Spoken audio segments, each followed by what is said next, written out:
Òwe orí 9. Ìpè ti ọgbọ́n àti àìgbọ́n.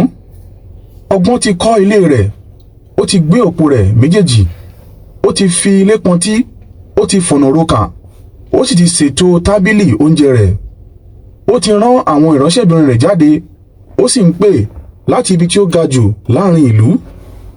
Jẹ́ kí gbogbo àwọn aláìgbọ́n wọ ibi wá. Ó ń wí fún àwọn tí kò lọ́gbọ́n pé, wá, ẹ wá jẹ oúnjẹ mi, sì mu wáìnì tí mo ti pò. Fi ìwà ìmọ̀kan rẹ sílẹ̀, ìwọ yóò sì yè, rìn ní ọ̀nà òye. Ẹnikẹ́ni tí ó bá bá ẹlẹ́gàn wí kò lẹ́ta sí àbùkù. Ẹnikẹ́ni tí ó bá bá ẹni búburú wí kò lẹ́ta sí èébú. Má ṣe bá ẹlẹ́gàn wí, àìṣe bẹ́ẹ̀ yóò kórìíra rẹ. Bá ọlọ́gbọ́n wí, yóò sì fẹ́ràn rẹ. Kọ́ ọlọ́gbọ́n ènìyàn lẹ́kọ̀ọ́, yóò sì gbọ́n sí i. Kọ́ olódodo ènìyàn lẹ́kọ̀ọ́, yóò sì fi kún ìmọ̀ rẹ̀.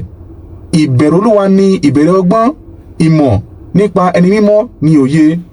Nítorí nípasẹ̀ mi ọjọ́ rẹ̀ yóò gùn, ọ̀pọ̀lọpọ̀ ọdún yóò sì kún ọjọ́ ayé rẹ̀. Bí ìwọ bá gbọ́n, ọgbọ́n rẹ yóò fún ọ ní èrè. Bí ìwọ bá jẹ́ ẹlẹ́gàn, ìwọ nìkan yóò jìyà. Òmùgọ̀ obìnrin jẹ́ aláriwo, ó jẹ́ aláìlẹ́kọ̀ọ́ àti aláìní ìmọ̀.